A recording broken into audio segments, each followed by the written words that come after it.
오늘 성경 말씀에 보면 사도 바울이 고린도 교회에서 이 주의 만찬에 대한 문제 때문에 권면하는 장면을 우리가 마주 대하게 됩니다. 물론 여기서 내용들을 가만히 보면 권면한다기보다는 굉장히 혼을 내는 장면을 우리가 볼 수가 있죠. 그러면서 교회가 사실은 어떤 모습이 되어야 하는지까지 오늘 성경 본문에서는 우리에게 알려주는 내용들로 가득 차 있습니다. 17절을 먼저 볼까요? 17절. 네, 다 같이 읽습니다. 시작.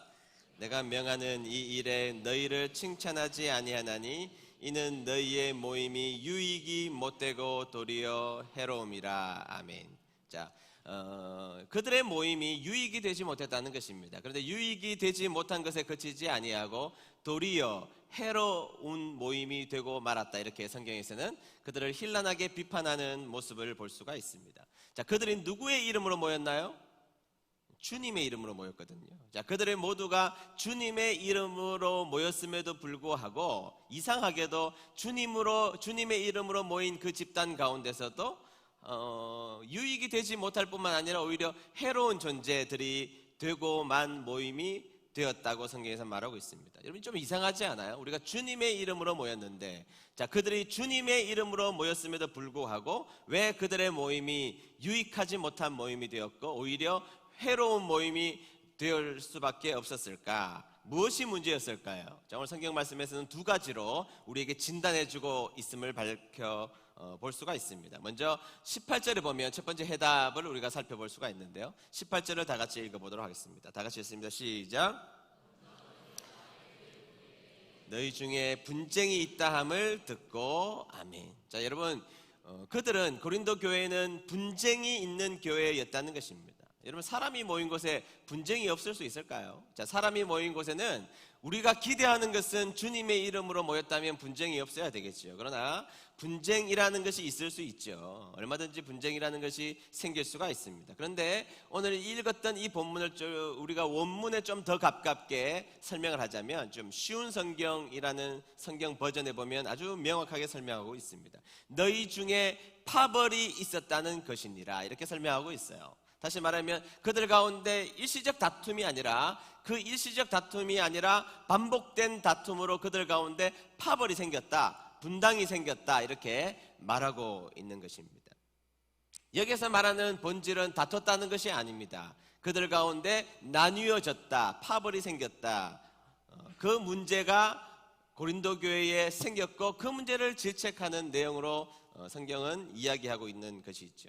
하나님은 어떠한 이유에서라도 파당이 생기는 것, 분당이 생기는 것, 분열이 생기는 것을 하나님은 원하시지 않습니다. 여러분, 하나님의 역사는 하나됨의 역사입니다. 하나님의 역사는 항상 하나됨의 역사입니다. 심지어 언어가 다른 사람들이 성령님의 임재를 경험했을 때에 그들은 다른 언어 속에 있었지만 말을 하는데 전혀 문제가 되지 않을 만큼 하나를 이루게 하나님은 하셨다는 것이죠. 그래서 하나님은, 성령님의 역사는 하나됨의 역사입니다. 그래서 하나 되게 하신 것을, 성령이 하나 되게 하신 것을 힘써 지키라, 이것이 성경에서 우리에게 주시는 중요한 명령이라는 것이죠. 그래서 어떤 이유에서라도 분당이 생기고 분쟁으로 인한 파벌이 존재하는 것은 그것은 하나님이 원하시는 것이 아니라는 것입니다. 다시 말하면 하나됨의 역사는 하나님의 역사지만 나뉘어지는 역사는 사탄의 역사라는 것이죠.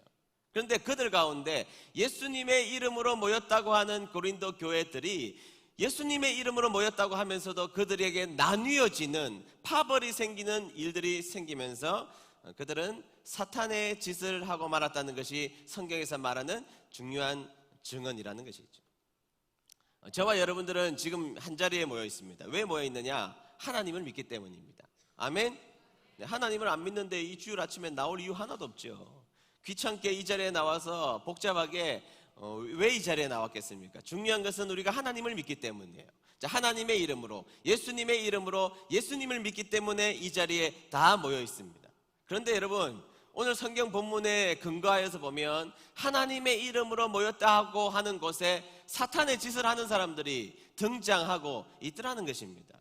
사람들의 마음을 나뉘어지게 하는 것, 그것이 하나님이 원하시는 일이 아니라는 것을 오늘 성경 말씀은 명백하게 밝혀내고 있는 것이죠. 자, 여러분들에게 하나 질문을 하죠. 자, 교인들끼리 교회 밖에서 따로 모임을 갖는 것은 괜찮나요? 아니면 괜찮지 않나요? 자, 교회 내에 뭐 기관도 있고 사랑방도 있지 않습니까? 자, 있습니다. 그런 모임이 있는데 교회 밖의 모임에서 다른 분들과 뭐 몇 명의 집사님들, 여자 집사님들 한 5분이서 커피숍에 가서 커피를 마셨습니다. 자, 남자 집사님들끼리 모여서 밥을 먹었습니다. 자, 괜찮나요? 그럼 안 괜찮나요? 여러분들 의견은 뭡니까? 네, 괜찮아요, 안 괜찮아요? 자, 우리가 여기 이렇게 질문하면 어떤 분들은 괜찮다 그러고 또 어떤 분은 좀 그렇게 대답하기 곤란하다라고 말하시는 분들이 계세요. 왜냐하면 옛날 목사님들은 교회 밖에 모이는 것에 대해서 굉장히 반대하셨거든요. 근데 여러분, 이유가 뭘까요? 이유가 교회 밖에서 모여서 뭐 담소를 나누고 커피를 마시면서 즐겁게 이야기하는 것, 그것을 가지고 왜 옛날에는 모이지 말라고 이야기했을까요? 네, 그것은 그 모임 속에 파벌이 생기는, 다시 말해서 분쟁을 일으키는 문제의 소지를 일으키는 분들이 꽤 많았기 때문입니다. 그래서 자라보고 놀란 것은 뭐 보고 놀래요? 소뚜껑 보고 놀라는 것입니다. 그래서 안 모이는 것이 좋겠다, 이렇게 이야기를 옛날 목사님들은 많이 하셨던 것입니다. 저는 뭐 이것이 성경적이냐 신학적이냐, 아닙니다. 상식적이죠. 저는 교회 밖에서 성도님들끼리 모이는 것에 대해서 전혀 문제 삼지 않습니다. 아니, 당연히 마음이 통하는 자들이 있을 수 있잖아요.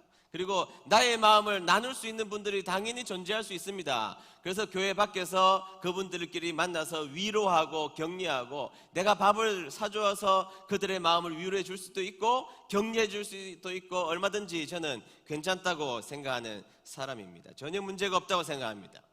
자, 그러나 전제가 하나 있습니다. 그 모임이 시간이 지나면서 예컨대 그 모임 가운데 비성경적인 일들을 자꾸 감행하는 모임이 된다는 거나, 그리고 특별히 그 모임을 하고 나면 부정적 생각에 지배를 받는다든지, 특별히 나뉘어지는 모임들이 되고 만다면, 자꾸 의도치 않게 자꾸 나뉘어지는 이야기들이 발생한다면 저는 그 모임은 그만두는 것이 좋다고 생각합니다. 자, 그 모임을 다니고 오니까 내 마음이 무엇인가 불편해졌습니다. 그리고 그 모임을 다니고 오니까 전혀 만난 적이 없는 성도에 대한 편견이 자꾸 생기기 시작합니다. 그 모임을 다니고 오고 나니까 자꾸 무엇인가 나뉘어지는 마음들이 반복하여 생긴다면, 그러면 그 모임은 그만두는 것이 훨씬 더 유익한 것이라는 것이죠. 사도 바울이 그 이야기를 하는 것입니다. 너희들 가운데 예수의 이름으로 모였다고 하거나 그 모임이 덕이 되지 못하고 파벌이 있다고 하니 너희들의 모임을 내가 혼을 내야 되겠구나, 이렇게 이야기하고 있는 것입니다. 다시 말해서 예수님의 이름으로 모여있는 한 공동체가 나뉘어지는 일은 결코 없어야 한다는 것입니다. 성령님의 역사는 하나됨의 역사인 줄로 믿습니다. 그래서 우리 은혜드림교회의 모든 성도님들은 하나 되기 위해서 애쓰는 저와 여러분 되시기를 주의 이름으로 축복합니다. 두 번째는 그들이 혼난 이유가 뭐냐 하면 그들 가운데 배려가 없다는 것입니다. 무엇이 없다고요? 배려가 없다는 것입니다. 자, 그들은 하나됨을 깨트렸고 그리고 배려함이 없었기 때문에 사도 바울은 힐난하게 그들을 질책하는 모습을 만날 수가 있습니다. 자, 21절과 22절 쉬운 성경 버전으로 한번 읽도록 하겠습니다. 다 같이 읽습니다. 시작.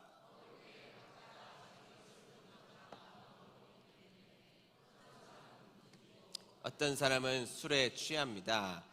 여러분에게 먹고 마실 집이 없습니까? 여러분이 하나님의 교회를 멸시하고 가난한 사람들에게 굴욕감을 주려는 것입니까? 내가 더 이상 무슨 말을 하겠습니까? 이런 행동에 대해 잘했다고 칭찬할까요? 이번 일에 대해서는 절대로 칭찬할 수가 없습니다. 아멘. 자, 교회에서 주의 만찬을 했다는 것입니다. 그 당시에 주의 만찬은, 초대교회 주의 만찬은 식사를 하는 진짜 만찬의 자리였던 것입니다. 근데 여러분, 교회 구성원들 가운데 굉장히 돈이 많은 부유한 분들이 계셨습니다. 자, 처음에는 그런 분들이 굉장히 희생적이었습니다. 나머지 음식을 싸오지 못하는 자들을 위하여서 음식을 싸가지고 왔습니다. 싸가지고 오고 그 모임에 그들은 자유자였기 때문에 일찍 와서 그 식사 자리를 세팅하고 음식을 나누어 먹는 좋은 일들에 대해서 희생하는 자들이었다는 것이죠. 근데 여러분, 초대교회 속에는 자유인만 있었던 것이 아닙니다. 심지어 노예도 있었고 자유롭지 못한 사람들도 있었습니다. 고용되어서 일을 하는 사람들이 굉장히 많았습니다. 종이라면 시간을 맞춰 그 자리에 오기가 굉장히 어려웠을 것입니다. 그리고 온전한 자유자가 아니고 부자가 아닌 사람 역시 그 시간에 맞추어서 온다는 것이 매우 힘든 일이었다는 것입니다. 그런데 가난한 사람들, 자유롭지 못한 사람들, 노예들이 애써서 급한 마음에 서둘러서 교회에 왔으나 늦어버렸습니다. 근데 와서 보니까 먹을 것이 하나도 없어져 버린 것입니다. 이유가 뭐냐? 부자들이, 많은 것을 세팅했던 교회 중직자들이, 교회 일을 많이 하는 사람들이 내가 이만큼 희생을 했고 나는 정당하다는 것이죠. 나는 많은 먹을 것을 내가 가져왔고 나는 시간을 지켜왔으니 내가 가지고 온 것을 내가 먹는 것이 무슨 문제냐고 해서 먼저 먹어버리고 말았던 것이에요. 그래서 먹고 나니까 가난한 사람들이 먹기 위해서, 그리고 교제하기 위해서 온 자리에 먹을 것이 다 사라져버리고 말았던 것입니다. 여러분, 부자들은 한 끼 안 먹어도 됩니다. 한 먹어도 그 다음에 많이 먹으면 돼요. 필수 영양분이 평소에 충분히 몸에 축적되어 있어서 한 끼 안 먹는다고 해서 배고프지 않습니다. 그러나 지금 이 초대교회에 등장했던 수많은 가난한 사람들은 그 한 끼가 그들의 하루의 양식이었고, 노예들은 그 한 끼 교제를 통하여서 그들의 배를 불릴 수 있는 유일한 길이었던 사람들도 꽤 많이 있었던 것입니다. 그런데 먼저 온 부자들이 권리를 내세운 것입니다. 여러분, 교회가 어떤 게 교회입니까? 어떤 게 아름다운 교회입니까? 여러분, 주님 앞에 충성을 다했습니다. 내가 애써서 교회를 세웠습니다. 내가 애써서 봉사했지만 봉사한 자들이 양보하는 것, 그것이 교회예요. 여러분, 세상에서는 그런 모임을 찾아볼 수가 없습니다. 돈을 많이 내고 기여를 많이 하고 훌륭하게 하면 박수받고 표창장 받지, 그 사람이 혼이 나는 경우가 세상에는 찾아볼 수 없는 일이지요. 그러나 여러분, 하나님의 질서는 그런 것이 아닙니다.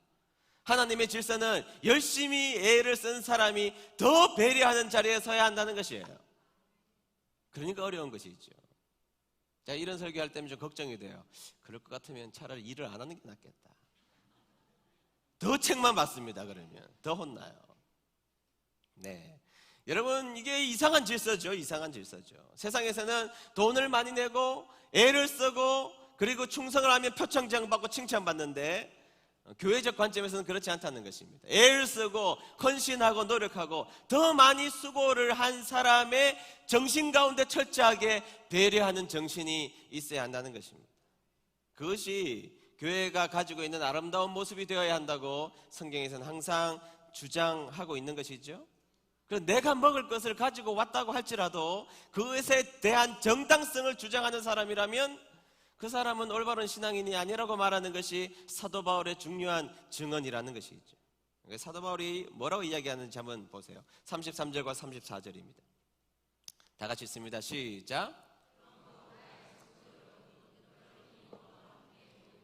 서로 기다리십시오. 배고픈 사람이 있으면 집에서 식사를 하도록 하십시오. 그래서 여러분이 모이는 것이 심판받는 모임이 되지 않기를 바랍니다. 이 외에 다른 문제들은 내가 여러분에게 가서 알려드리겠습니다. 아멘. 자, 여러분, 뭐라고 이야기합니까? 먼저 부자들이 와서 세팅하고 시간이 되자 먼저 먹어버린 이 사건에 대해서 사도 바울은 첫 번째 기다리라는 것입니다. 서로 기다려라. 그 가난한 사람이 와서 식사를 할 때까지 너희들은 인내하고 기다려야 된다는 것입니다. 다 올 때까지 배려하는 배려의 공동체가 되어야 한다는 것입니다. 여러분, 교회는 능력 있는 사람들이 전력 질주하는 곳이 아닙니다. 세상에서는, 사회적 기업에서는, 사회의 기업에서는 능력 있는 사람들이 질주하도록 만들지요. 최선을 다하고 최고의 것으로, 베스트로 달려갈 것을 이야기하지만 교회는 그렇지 않습니다. 교회는 항상 최선을 다한 마음을 가지고 달려가야 돼, 절제함으로, 항상 모든 일에 절제함으로 그 일을 감당해야 되는 것이죠. 네, 어떤 사람은 내가 100% 달려가면 다른 사람에게는 150% 해야 그 사람 80%도 못 달려가는 사람들이 있습니다. 그러면 그런 사람들은 낙심하고 주저앉게 되는 것이죠. 나는 100을 할 수 있어요. 그러나 여러분, 이 100을 달려갈 수 있는 이 마음을 가지고 100을 나는 달려가야 되겠죠. 그러나 상대에게 요청하는 마음은 80, 70으로 낮추어서 그 사람들에게 다가가는 배려의 공동체, 그것이 바로 교회의 공동체가 되어야 한다는 것이죠. 배려하라는 것입니다. 자, 그리고 혹은 배가 고픈 것을 못 참는 사람이 있을 수 있잖아요. 때가 되면 못 견디는 분들, 그런 분들이 있더라고요. 내가 보니까 때만 되면 막 못 견뎌요. 배고프면 막 배에서 천둥 소리가 일어나고 못 견디는 분이 있어요. 그렇다면 집에 가서 먹고 와라는 것입니다. 그게 두 번째예요. 기다려라. 기다리지 못할 것 같으면 이미 집에서 밥을 충분히 먹고 와서 또 기다려라는 것이죠. 기다리라는 것입니다. 성경에서는 마지막 사람을 위하여서 기다리는 공동체가 되어야 된다는 것입니다. 그리고 세 번째 말하는 것이 뭐냐면, 예수님의 이름으로 모여서 주의 만찬을 하는 그 사람들 사이에 하나님이 심판하시는 모임이 되지 않도록 하라는 것입니다. 주님의 이름으로 모여도 심판받는 모임이 될 수 있다는 것이에요. 그들의 모임 가운데 서로를 향한 연약한 자들에 대한 배려가 없다면, 그리고 분열된다면 그 교회는 심판받는 교회가 되고 만다는 것입니다. 그래서 여러분, 우리 가운데 뭐가 있어야 되느냐? 서로를 향한 배려가 있어야 돼요. 내가 그 사람보다 더 잘하는 것들이 있습니다. 그렇잖아요? 내가 어떤 사람들보다, 어떤 성도님들보다 더 잘하는 것이 있을 때 우리는 반드시 그 상대를 배려해 줘야 됩니다. 기다려 줘야 됩니다. 기다려 주되 더 많이 기다려 줘야 됩니다. 제가 등산을 가끔 가면, 등산을 굉장히 잘하시는 분들이 계시죠.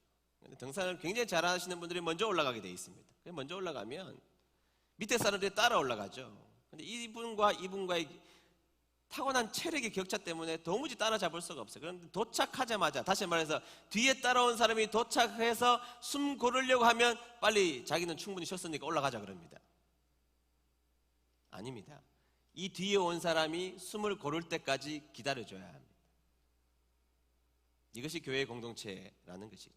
그런 배려가 없다면 성경에서는 심판의 대상이 되고 만다는 것, 이것이 성경의 증언이라는 것입니다. 우리 사랑하는 은혜드린 성도 여러분, 배려의 공동체가 되시기를 주의 이름으로 축복합니다. 여러분, 하나가 되기 위해서 우리는 배려하는 마음들이 우리의 마음속에 있어야 할 줄로 믿습니다. 여러분, 하나가 뭐죠? 하나가? 네, 후안 카를로스 오르티즈 목사님이라는 분이 계십니다. 이분이 제자입니까? 라는 책이 제가 대학교 다닐 때에 나왔는데요, 아주 공전의 히트를 쳤던 책입니다. 제가 이 목사님을 전적으로 다 신학적으로 동의하지는 않습니다만, 이분이 가지고 있는 교회론 가운데 하나됨을 이야기하는 그 내용에 대해서 저는 매우 감동적인 글로 저는 받아들였습니다. 그러면서 이 하나됨을 감자를 가지고 설명해요. 뭘 가지고 설명한다고요? 감자, 포테이토, 감자를 가지고 설명합니다. 자, 여러분, 자, 여기에 밭이 있습니다. 밭이 있습니다. 여기에 이만한 밭이 있다고 생각하면 한 주인이죠. 한 주인의 밭이 여기 있습니다. 자, 한 밭에 감자들이 심기어져 있습니다. 그러면 한 밭에 심기어진 그 감자를 하나라고 말할 수 있을까요? 자, 한 밭에 감자들이 막 심겨져 있죠. 100개, 1000개 막 심겨져 있을 것입니다. 한 밭에 심겨져 있다고 해서 하나라고 말할 수 있을까요? 네, 후안 목사님은 안 된다고 그래요. 그게 하나가 아니라는 것이죠. 자, 그 다음에 수확을 하게 됩니다. 수확을 해서 이 감자를 큰 자루에다가 담았다고 생각해 보시죠. 자, 한 자루에 담겨 있는 수확된 그 감자는 한 자루에 담겨 있기 때문에 하나라고 말할 수 있습니까? 네, 후안 목사님은 그게 하나가 아니라는 것입니다. 자, 그 다음에 이 감자를 먹기 위하여서 감자를 깎기 시작합니다. 깎아서 깨끗하게 씻어서 한 바구니에 담겨져 있는 감자, 자, 서로 몸이 부딪히죠. 자, 그 감자는 하나라고 말할 수 있을까요? 후안 목사님은 아니라고 말합니다. 그러면 무엇이 하나인가? 결국에는 그 감자가 뜨거운 가마솥에 들어가서 그 감자가 충분히 익은 다음에 그 감자를 꺼내어서 으깬 감자가 되면 비로소 그것을 하나라고 말할 수 있다, 이렇게 말했습니다. 이 말을 오해하지 마십시오. 우리들의 개성을 다 없애라는 이야기가 아닙니다. 때로는 내가 가지고 있는 의지, 내가 가지고 있는 생각, 내가 가지고 있는 가치관, 내가 가지고 있는 삶의 방식과 패턴들, 그것이 주위에 있는 사람들하고 다를 수가 있습니다. 그러나 여러분, 하나라는 것은 그냥 한 교회, 은혜드림교회 교회를 다닌다고 해서 하나가 된다는 것이 아닙니다. 씻기어졌다고 하나가 된다는 것이 아닙니다. 그러한 것들이, 나의 가치관, 나의 욕심, 나의 주장들이 다 으깨어져서 다 사라지고 없어져서 누가 누군지를 구별할 수 없는 그 상태가 된 으깬 감자가 되었을 때에 비로소 하나가 되었다고 말할 수 있다는 것입니다. 여기 은혜드림교회 성도 여러분, 은혜드림교회에 한밭에 심겨졌다고 다 하나 아니에요, 여러분. 여러분들이 조금 더 일을 해서 여러분들이 조금 더 교회에 들어왔다고 해서 하나를 이루어 나가는 과정이긴 하지만 하나가 아직 아닐 수가 있습니다. 어떨 때 하나입니까?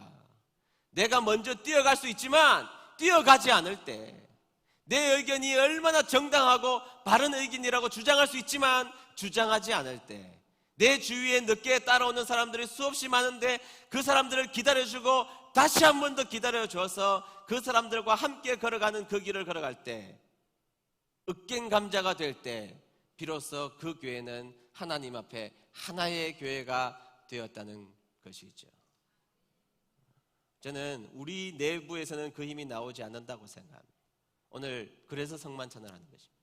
주의 만찬을 통하여서 주님이 나를 위하여서 찢기신 동일한 찢기심의 은혜를 받았고 동일한 주님의 피 흘리심의 은혜를 다 같이 누렸습니다.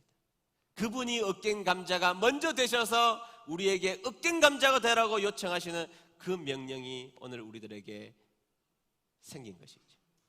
사랑하는 은혜드림교회 성도 여러분, 이미 하나님께서 우리를 하나로 묶어 놓으셨습니다. 그 묶어 놓으신 하나를 내가 구성원들 사이에 으깬 감자가 되어서 하나를 지속하여 이루어내는 저와 여러분 되시기를 주의 이름으로 축복합니다. 기도하겠습니다. 하나님 아버지 감사합니다. 오늘 주의 만찬을 저희들이 이제 대하려고 합니다. 하나님, 고린도 교회가 분열했고 그리고 기다리지 못했습니다. 배려하지 못하자 심판의 대상이 된다고 사도 바울이 이야기한 말씀을 저희들이 받아들였습니다. 하나님, 우리가 모두가 으깬 감자가 되어서 하나, 한 마음으로 주님이 원하시는 길을 걸어가는 주님의 귀한 백성들 될 수 있도록 도와주시옵소서. 예수님의 이름으로 기도드리옵나이다. 아멘. 생명의 말씀으로 나를 채우사